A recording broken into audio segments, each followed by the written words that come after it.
অন্তর্বর্তীকালীন সরকার সরকারি চাকরিজীবীদের জন্য যে মহার্ঘ ভাতার ঘোষণা দিয়েছেন সেটা কিন্তু অত্যন্ত ইতিবাচক এবং অত্যন্ত গুরুত্বপূর্ণ।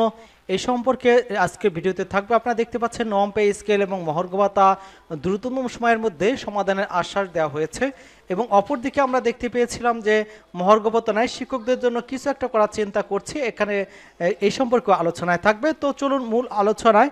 এখানে প্রথমে যেটা এসেছে যে 50% মহার্ঘ ভাতা এবং নবম পে স্কেল বাস্তবায়ন সহ 7 দফার দাবিতে আন্দোলনরত সরকারি চাকরিজীবী ঐক্য পরিষদের নেতাদের দাবি দ্রুততম সময়ের মধ্যে সমাধানের আশ্বাস দেওয়া হয়েছে। রবিবার দুপুরে 15 সদস্য একটি প্রতিনিধি দল প্রধান উপদেষ্টার কাছে স্মারকলিপি দিতে যান। তখন প্রধান উপদেষ্টা ব্যস্ত থাকায় তার হয়ে সহকারী একান্ত সচিব সাব্বির আহমেদ তাদের এই আশ্বাস দিয়েছেন। প্রধান উপদেষ্টার হয়ে ঐক্য পরিষদের নেতাদের সাব্বির আহমেদ বলেন, আপনাদের অনেক দুঃখ কষ্ট আছে, সেগুলো আমি দেখেছি। সেগুলোর মধ্যে অগ্রাধিকার দাবিগুলো দ্রুততম সময়ে সমাধানের জন্য সংশ্লিষ্ট কর্তৃপক্ষের কাছে পাঠিয়ে দেব। জানতে চাইলে প্রধান উপদেষ্টার এপিএস সাব্বির আহমেদ ঢাকা পোস্টকে বলেছেন, 11তম থেকে 20তম গ্রেডের কর্মকর্তা কর্মচারীদের একটি প্রতিনিধি দল প্রধান উপদেষ্টার কাছে স্মারকলিপি দিতে আসছিলেন। তিনি রাষ্ট্রীয় কাজে ব্যস্ত থাকায় আমি ওনাদের সঙ্গে কথা বলে তাদের দাবি দেওয়া দ্রুততম সময়ের মধ্যে সমাধান করতে সংশ্লিষ্ট মন্ত্রের কাছে পাঠিয়ে দিয়েছি। প্রধান উপদেষ্টা তাদের দাবির বিষয়ে কনসার্ন বা আশা করছি দ্রুত সময়ের মধ্যে তাদের সমাধান হবে এবং আশ্বাসে ঐক্য পরিষদের আপাতত সন্তুষ্ট জানিয়ে বাংলাদেশ কর্মচারী যে উন্নয়ন পরিষদের সাধারণ সম্পাদক এবং ঐক্য পরিষদের সমন্বয়ক আসারুল ইসলাম ঢাকা পোস্টকে বলেছেন যে 2015 সালে সর্বশেষ যে পে স্কেল দিয়েছিল প্রতি 4 বছর পর পর পে স্কেল দেওয়ার কথা থাকলে সেটি আর হয়নি। মাঝখানে 2টি পে স্কেল বকেয়া হয়েছে।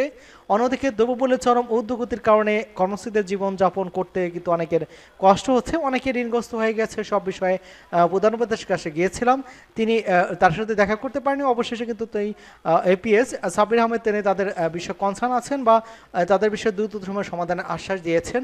অপর আরেকটি সমস্যা হচ্ছে যে অর্থ উপদেষ্টা বলেছেন যে আমি কিন্তু সামাজিক খাতে বরাদ্দ কমাবো না। শিক্ষা, আইটি, স্বাস্থ্য, সমাজ কল্যাণে আমাদের কমিটমেন্ট আছে, এগুলো কিন্তু বরাদ্দ কমাবো না আমাদেরকে। অথচ তারা বলেছে তোমরা অবকাঠামো করবে, আমাদের থেকে বাজেট নেবে, কিন্তু এসব খাতে বরাদ্দ কমাবে না। সরকার চাকরিজীবীর মহার্ঘ ভাতা নাই, কেবল স্কুল কলেজের শিক্ষকদের জন্য কিছু একটা করার চিন্তা করেছে সরকার। সাম্প্রতিক এক সাক্ষাৎকারে অর্থ উপদেষ্টা সালাউদ্দিন আহমেদ এমনটা জানিয়েছিলেন। এক প্রশ্ন উত্তরে তিনি বলেছেন যে কেবল স্কুল কলেজের শিক্ষকদের অন্যান্য কিছু বিষয়ে আমরা দেখব যদি সম্ভব হয়। অবশ্যই একটি ফ্রেমের মধ্যে আমরা দেখব এবং কোনো পে স্কেল পরিবর্তন করছি না। তিনি বলেছেন আমি কিন্তু সামাজিক খাতে বরাদ্দ কমাবো না। শিক্ষা, আইটি, স্বাস্থ্য, সমাজ কল্যাণে আমাদের কমিটমেন্ট আছে, এগুলো নিয়ে কিন্তু বরাদ্দ কমাবো না। আমাদেরকে অর্থ তারা বলেছে তোমরা অবকাঠামো করবে, আমাদের থেকে বাজেট সহায়তা নেবে, কিন্তু ওসব খাতে বরাদ্দ কমাবে না।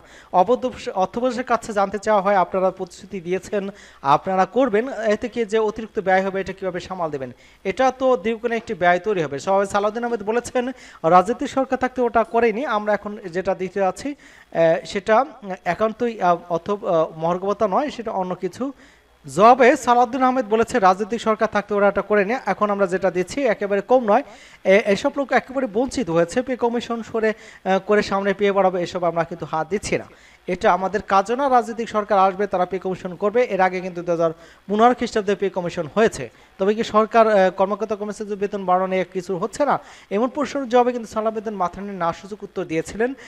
এখানে যেটা বলা হচ্ছে যে মহার্ঘ ভাতা নয়, বরং শিক্ষকদের জন্য কিছু একটা করার চিন্তা ভাবনা করছে সরকার। ইতিমধ্যে আপনার অবগত আছেন যে শিক্ষকরা প্রেস ক্লাবের সামনে কিন্তু ব্যাপক আন্দোলন গড়ে তুলেছেন। তারা জাতীয়করণ সহ যে মেডিকেল ভাতা, বেতন এবং পূর্ণাঙ্গ বনভাতা তার দাবিতে কিন্তু ইতিমধ্যে কিন্তু আন্দোলন শুরু করে দিয়েছেন এবং তার আন্দোলন কিন্তু চলমান রয়েছে। অন্যদিকে আমরা দেখেছি যে 11 থেকে 20তম কর্মচারী পরিষদের পক্ষ থেকে কিন্তু 15 সদস্যের বিশিষ্ট একটি প্রতিনিধি দল প্রধান উপদেষ্টার স্মারকলিপি দিয়েছিলেন এবং তখন প্রধান উপদেষ্টার ব্যস্ত থাকায় তার হয়ে কিন্তু সহকারী একান্ত সচিব সাব্বির আহমেদ তাদের আশ্বাস দিয়েছেন যাদের যে দাবি দেওয়া আছে সে বিষয়ে কিন্তু প্রধান উপদেষ্টা কনসার্ন আছেন এবং অগ্রাধিকার দিয়ে দাবিগুলো তাদেরকে সমাধান করা হবে এমনটা কিন্তু তিনি তাদেরকে বলেছেন এবং সেটা কবে নাগাদ হবে সে বিষয়ে কিন্তু এখনও স্পষ্ট জানা যায়নি।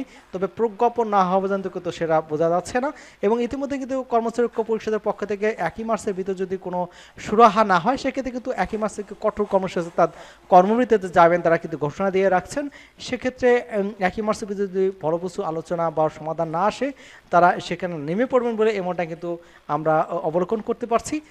সকলকে ধন্যবাদ জানাচ্ছি। আশা করি আপনারা বুঝতে পারছেন এবং আমাদের চ্যানেলকে যারা এখনও সাবস্ক্রাইব করেননি চ্যানেলটি সাবস্ক্রাইব করে আমাদের সাথে থাকুন।